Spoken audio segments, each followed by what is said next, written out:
Sous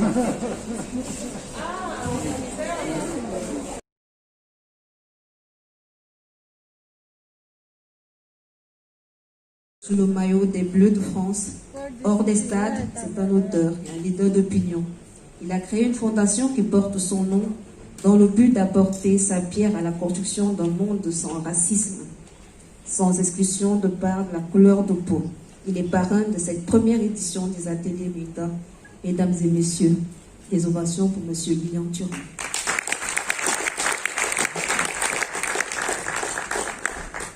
Et pour conduire cette conférence de presse, je suis Laurentine Asiga, présidente du réseau des Joies spirituelles du Cameroun et chef de service des magazines à la SOPECAM, partenaire de l'événement.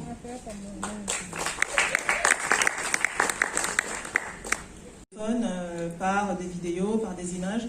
Mais ces jeunes-là qui sont finalement sans défense, 24 candidatures, 24 jeunes qui ont été formés pendant plusieurs semaines, plusieurs mois, je dirais, par M. Éloi Bela, et finalement 12 finalistes qui nous ont offert 6 films très forts que vous découvrirez à la cérémonie de clôture samedi prochain à Canal Olympia. Je ne vais pas être beaucoup plus longue, je vais repasser la parole à Laurentine. Merci Oswald. Justement, je rebondis sur ta dernière phrase sur la formation de ces jeunes pour nous tourner vers Éloi, pour nous les présenter déjà et surtout le processus de formation. Merci. Présenter les films. C'est ça la question. Les 12 jeunes. Les 12 jeunes, voilà. Alors, je crois qu'ils sont dans la salle. Je commencerai par Nafissatou Amadou, qui est de Douala. La voilà, toute petite. Elle a à peu près 17 ans. Merci. Il y a Condé, Céleste, qui vient de Béa. Benjamin, elle a 16 ans. Bon, je ne vais pas donner l'âge de tout le monde, hein, parce que je ne suis pas sûr que j'ai retenu. Nous avons Zimi, qui vient de Douala. Merci. Nous avons Clarence, de Yaoundé. Merci. Nous avons Alex Bouguet, qui vient de Douala. Nous avons Moifo, qui a disparu depuis 3 jours parce qu'il s'est fait agresser à peine il est arrivé à Yaoundé. Il a perdu ses téléphones et bien heureusement, il connaît Yaoundé. Merci. Nous avons de Fumban, pardon, il vient de Fumban. Ben, bon, il vient souvent à Yaoundé, c'est pas la première fois. Donc ne dites pas qu'il s'est perdu parce qu'il ne connaît pas Yaoundé. En fait, il s'est fait agresser et je l'ai su seulement ce matin. Stéphanie, qui est à Yaoundé. Welcome Stéphanie. Thank you. Mekonsi, Uriel, qui vient également de Fumban. Qui sont les autres? Where are you? Alors, je vois pas bien, hein? Parce qu'après, je ne sais pas si je suis déjà...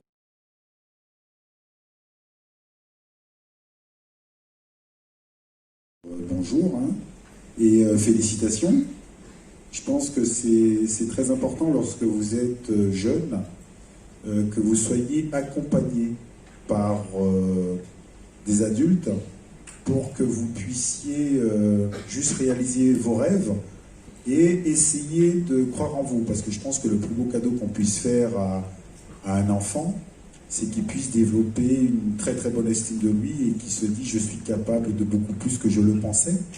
Donc voilà pourquoi j'ai aussi accepté d'être parrain, parce que effectivement, lorsque on voit mon parcours, on oublie très souvent que je suis ce que je suis devenu ce que je suis devenu, parce que tout au long de ma vie, j'ai eu la chance de rencontrer des personnes qui m'ont donné la direction, qui m'ont aidé, qui m'ont épaulé, qui m'ont encouragé.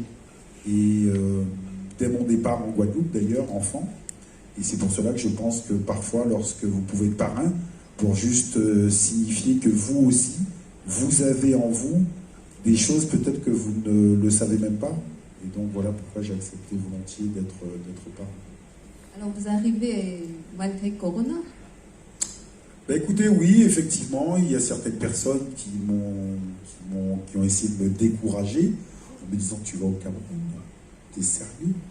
Tu sais pas ce qui se passe en ce moment, il faut pas voyager. Et je dois avouer que non, j'avais hâte de venir parce que déjà l'année dernière, on devait être ici au mois de mars. Et je dois avouer que je suis très très très content d'être ici. Je suis très heureux que Oswald et Véronique soient venus me chercher pour proposer d'être parrain. Et c'est avec grande joie que je suis ici. Voilà. Vous venez également avec les bras chargés, avec votre ouvrage. Les bras chargés, peut-être pas. La tête, peut-être. La tête pleine alors? Oui, en fait, oui, il y a un livre qui est sorti au mois d'octobre en France qui s'appelle la pensée blanche. Et donc, je dois avouer que les choses se passent bien, les gens comprennent ce que je veux dire.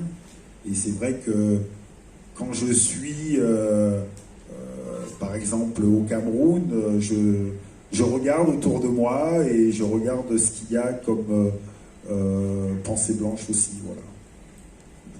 Merci Lilian.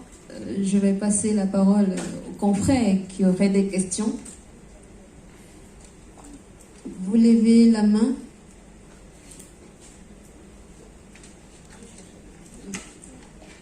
Petite entorse. Le jury est dans la salle. Il faudrait quand même qu'on le présente.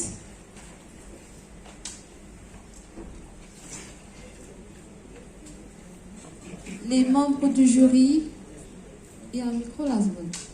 Il y a des membres du jury dans la salle, ceux qui ne sont pas tous là, est-ce qu'ils peuvent se lever? Je vois Kares Fotso qui a accepté gentiment de... Martial Ngueya. Valérie Ndongo. Avec les masques, vraiment, c'est compliqué. Laissez les masques. Peut-être que vous pouvez avancer pour que tous ceux qui sont là vous voient. Avancer, oui, comme ça. Oui. Dika, je ne le vois pas. Ah, bah oui, puis t'es venue comme ça. Bernadette, la présidente du jury, Bernadette Fonlon, qui est dans la salle aussi, je crois.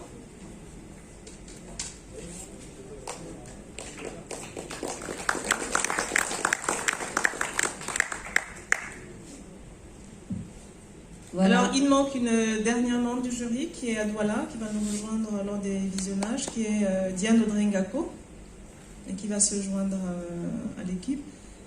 Pardon de l'entorse encore. Hein. Est-ce que Bernadette Fonlon, présidente du jury, peut dire un mot? Oui. C'est aussi un projet bilingue, ça on ne l'a pas dit, c'est un projet qu'on a voulu bilingue, anglophone, francophone. Donc il y a des films en anglais, des films en français, et c'est une équipe de jury qui est bilingue. Je passe la parole à la présidente du jury.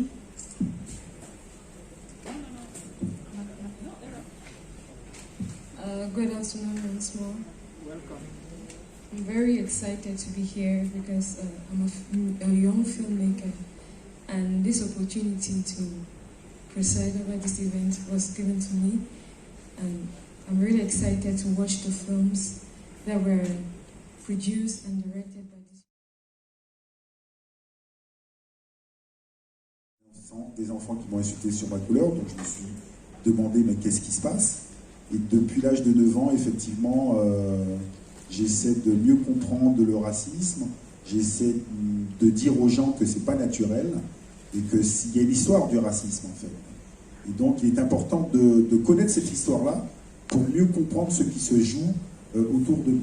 C'est-à-dire que même toi, tu es un jeune Camerounais, tu as tout intérêt à connaître l'histoire du racisme parce qu'en fait, le racisme, à un moment donné, ça a été une idéologie monde, c'est-à-dire qu'on a hiérarchisé les gens selon la couleur de la peau et pendant des siècles, on a éduqué les populations du monde à penser que la race supérieure serait la race blanche et la race inférieure serait la race noire, et ça a construit des façons de penser, des façons...